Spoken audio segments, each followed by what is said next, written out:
Hey, it's TDA and welcome back to Astro Colony. Today I'm going to show you what a massive skill factory in this game can look like. As fun as my spider hive experiment over here has been, I don't think this is the optimal way to play this game, and since I do like optimizing my gameplay, I decided to start all over again to build a massive factory this time around. Now, I don't want to make this into a whole new series, so I'll save you some time and show you the highlights. Now, although I'm not going to run you through every single step of the early game, I do want to point out a few things. So this is all I built in the initial game before I unlocked automated asteroid catcher, so that actually allows you to automate everything. As you can see, I didn't build any belts whatsoever. I only built 3 catchers. I think that's pretty much the maximum that you can do without it getting very tedious. Just a couple of power facilities and basically one of each basic production. So of course we need some oxygen in order to actually stay alive. I was actually manually putting in everything into my smelter, manually taking it out just to make sure that I wasn't overproducing or underproducing anything. So I was just manually putting stuff in to my constructor in order to make plates, but not overproduce any type of plates that I don't actually need. In the early game, basically all you need is a lot of iron and some copper, and I also made sure that anytime I found an asteroid floating by that I knew to contain gold, you can tell by the color, I made sure that I was mining that one, because you don't need that much gold initially, but it's very handy to have it in your inventory at the moment you actually need it. Now, to really get the optimization going, of course, we need the automated asteroid catchers, but I'm also going to make use of a layout that makes it really easy to scale things up. But first things first, this is 1 automated catcher, 2 coal burners, just to make sure we have a steady inflow of power. Now, of course, these coal burners are actually going to easily be fed by this single automated asteroid catcher, because honestly, it catches a lot of carbon, so it shouldn't be a problem. But the nice thing about 2 of these next to each other is as well that everything you push onto this belt is going to be split exactly 50-50. So there's no issue with some coal burners getting more than others or anything like that. If you set it up like this, this should always make sure that these 2 are working non-stop. However, once you've upgraded it to something like this, you have pretty much won the game, because the really nice thing about this setup is that we have this smelter over here, which is going to be producing just bars, and those bars are going to go on this output belt into the warehouse, so that we're always going to have a steady inflow of iron bars, copper bars, and gold bars. And then we have another smelter attached to a constructor over here. As you can see, it's feeding directly into the constructor, making plates. And of course, we're going to need a huge amount of plates, especially iron plates, in order to extend our platform, build things like, you know, asteroid catchers, things like that, as well as belts. So iron plates are pretty much the most used item in the game for a very long time, so we might as well dedicate a specific facility to making that. Now, of course, this will draw all the resources from the belt, so nothing from this belt is going to reach this first smelter over here, but this is just making bars, and we're not going to need that many of those anyway. So by doing that, we guarantee ourselves a steady inflow, even though it's only going to be a little bit of bars, and then we are going to have a pretty heavy inflow of plates. Now, it's really easy to scale this up further, because all we need to do is extend this platform out, make sure that we have stuff on this a belt in place, and yeah, it's pretty much infinite resources from here on out. Now, of course, we have the ice coming in on this belt as well, which has nowhere to go, so I placed down a icebreaker over here and an oxygen facility. And the reason for that, well, I could have put it in the production line here as well, is that I really want my food production to be somewhere in this area, because this is where my astronauts are going to live. Now, this laboratory is definitely not going to stay here forever, but for now it's just convenient to have it close by, because I can easily just get some of these bars over here and dump them in the laboratory for some more research. But honestly, I think I have a pretty decent amount already, as you can see. So again, you don't really need to automate this, because you don't need that many research items early on. And the nice thing about this approach is once you get it going, you get an insanely easy way of just expanding your progression even further. So as you can see, I doubled up on my production now. The main reason for doubling up is not just because you get more resources, and you can see the insane amount of resources coming in those middle belts, but it's actually also because you can vary your resources a little bit. So Of course, the initial production over here is simple, just bars and more plates. But on the right side over here, I actually now have another bar production and another plate production facility, but then also have another manufacturer, in this case, making wires. Now, you don't actually need that many wires, so on the left-hand side on this platform, I'm actually going to build something else. And not just anything else, but we're actually going to set up different production chains. Because at this point, you really don't need that many basic resources anymore, but you're getting into the more advanced territory. So for example, over here, I'm still making these basic plates, but I'm also transporting these plates into another facility that's making iron rods. And because we don't need that many iron rods, I'm actually splitting off half of that into another facility that is then making steel screws out of that. And because we don't need that many steel screws, I'm also transporting those into a facility that is then making gears. And on the other side, we have a similar situation going on where we're now actually no longer making iron wires because, well, simply we had way too many of those and they were kind of congesting my belts, as you can see. Even the copper wires are still doing that. And we are then transforming those copper wires into electronic parts, which again, we don't need that many of. So we're splitting half of those into a manufacturer that is then making motherboards. Now, as you can see, I am getting into somewhat of an issue with the belt situation here. And that's also the reason that we're not going to extend this specific production zone, or whatever you want to call it, any further. Now, there's actually another reason for that, because it's a lot more convenient in order to keep your base a little bit more compact to build the more advanced stuff on the other side over here. And of course, that also means that we're getting all of those items that we might want to use for the more advanced stuff in this warehouse as well. So if, for example, we need, let's say, more gears, as you can see, even though it was kind of congested, we already have 104 in our warehouse, we can easily just transport those out and then just dump them into whatever production we have going on over here, if that's what we need to do. Now, there are a couple of interesting things going on in this particular setup that I do want to mention. So, for example, you can take advantage of certain recipes that produce more than one unit. So for example, the screws over here are being produced in threes, and that means that if we split the belts in the output ports like this, they will automatically be split between two different outputs. Now, this is an awesome way to just easily split up the production going to your warehouse into the next unit.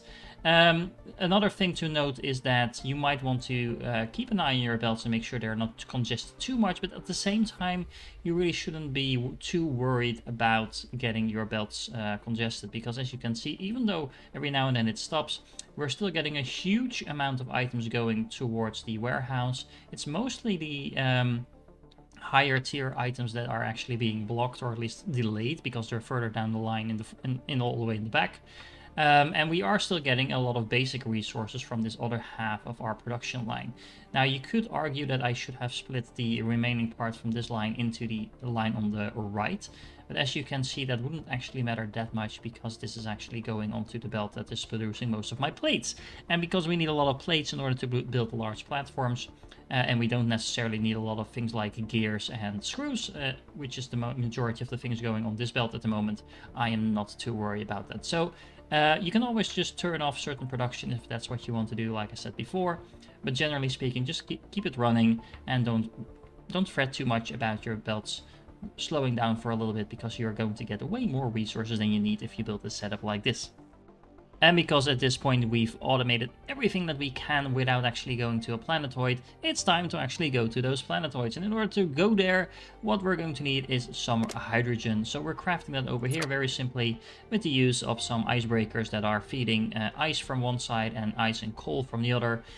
Making that into water, and then of course making that into hydrogen. I also took the liberty of just filling up the empty space on the other side with some solar panels, because I did need a little bit more power to make sure everything was running at 100%. And even though solar panels of course only produce a tiny amount of power, you don't need to bother with any belts or anything like that. It's infinite free power. So that's really great.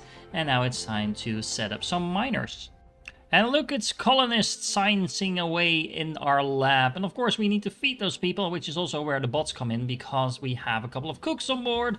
And we are making sure that our bots are bringing the food that we are planting with our other bots, harvesting that and bringing it to the cook. And then for some reason, there is actually no way that I know of to actually get the food into the canteen, as it's called. where the colonists will pick up their food. So as you can see, we have some hydroponics and we have some lovely bread for them to feed on. We have some places for them to actually do that eating. Look, look. Look how she's eating in her nice little yellow outfit, eating her own food that she prepared.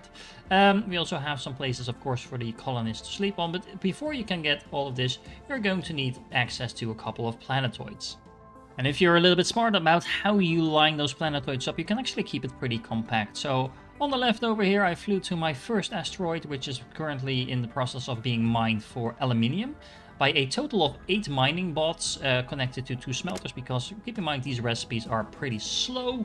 I also set this up in order to be able to process glass, but this is not automated because you need quartz, and quartz is a pain to get, because as far as I can tell, you can't actually completely automate quartz. So that also means before you can actually get to this point, you're going to need a little bit of dirt and quartz in order to feed your first colonist, and in order to make the first little bit of bio research. And what I recommend doing is not setting up all kinds of miners like I've done in my previous run. But simply go and just hand mine it. It'll take you like 2 minutes, probably just as much time as it takes you to actually set up a miner with electricity and stuff like that. And it's pretty easy to get like 100 or 200 dirt in a couple of minutes, and then that's pretty much all you're going to need for a while, at least. You can always set up a miner if that's what you want, of course, but I don't think it's necessarily worth the effort. On the other side, we have another planetoid. This one actually has some nice trees. If you have one of those close by, keep in mind that you can actually mine the trees for wood, and if you have smaller plants for that crystal that you need for the tonics as well, so you can easily just farm that. Quartz crystal, actually, sorry about that. And what I'm mining here is just titanium, because of course titanium is the second resource that you're going to need to progress further into the game. And again, a total of 4 of those miners along with 2 smelters. And all of that is just connected with a simple port to our main platform, because as you can see, this warehouse is actually on the main platform. And yeah, all of that is going in. We have a lot of aluminium now, as well as quite a bit of titanium rods. And you might be wondering what the third platform is for. Well, actually, you can already see it on the belt. It's actually a planetoid that has a lot of gold on it, as well as carbon. It just happened to have carbon on it as well, which you're going to need in order to make this more dense version of carbon in order for the more advanced types of research. And again, just 2 of each. We don't actually need that much of that carbon, and we don't need a lot of gold. But the main reason I wanted to automate that gold a little bit faster is in order to make a lot of nice little solar panels. And I think this planetoid has like 3,000 gold or something like that. So that should take care of most of my gold needs for now. At this point, you pretty much have everything to really easily scale up to whatever level you want. The thing is that pretty much every technology that comes after this point will give you a new type of resource. So, for example, computers will unlock computers, navigation, at some point you get electronic panels, etc, etc. So pretty much anything that you get after this point is new resources or new types of resources made from resources you already have. Now you can go and set up a similar lineup like I did initially, completely from scratch, with raw resources being transported and then progressed into all the basics, and then into more advanced stuff, and then, for example, into computers.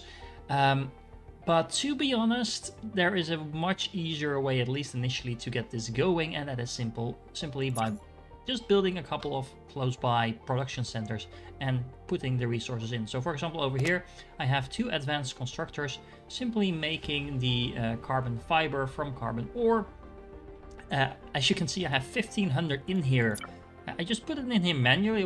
The only thing I did was just rob my coal facilities of the surplus coal that was already stocked up in there, and put 1,500 in this one, put 1,500 in this one, and as you can see, that will take a very long time to actually be processed into carbon fiber. And this way we have a steady inflow coming in without having to set up a completely different facility for that. Similarly, I have a manufacturer over here that's making the motherboards from electronic parts, which I manually put in. But if I go just a few meters to the other side, we have our electronic parts from this lineup here over here, which I can just pick 150 up and put them in here. That just takes a second, and now I will have 75 more motherboards. So Of course, at some point you might want to automate that, but at least initially, I don't recommend setting up another complete line of resource miners like this before you just make it simple, get this going, and then take it from there.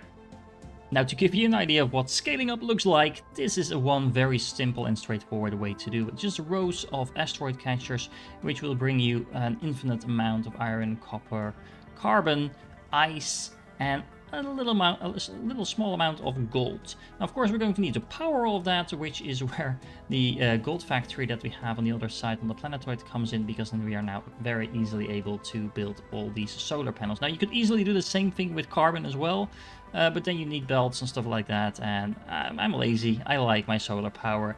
If you've watched my Dice Sphere program playthroughs, you know I like easy power, so why not? I mean, we have it available to us. Now, the real question is, what are you going to do with all those resources?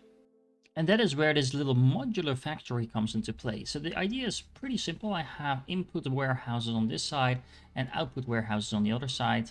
And I have one line of production for each type of production facility that we currently have. So for example, we have the miners over here, which means that all types of basic resources go in here, but also, for example, iron plates, because we need that in order to make aluminium bars, or not aluminium bars, iron rods. I'm not necessarily making all the different recipes in here at the same time, but I could, depending on which resources I have available. I can just dump them in and make sure that we get that production going. Now, I can either do that manually into the buildings directly, which if you really want to optimize your production, is a really quick way of getting a lot of production going. But if you want to be lazy, just dump them in the warehouse and it will take care of itself eventually. That also means that on the output, I have the output that I need over here as well. I intentionally did not automate this to go on to the next warehouse and then into the next production line, just because I want to make sure I always have these resources available if I need them. But of course, when you're producing at the rate that I'm currently producing at, base resources are not going to be a problem. So as you can see, I have huge amounts of those in here.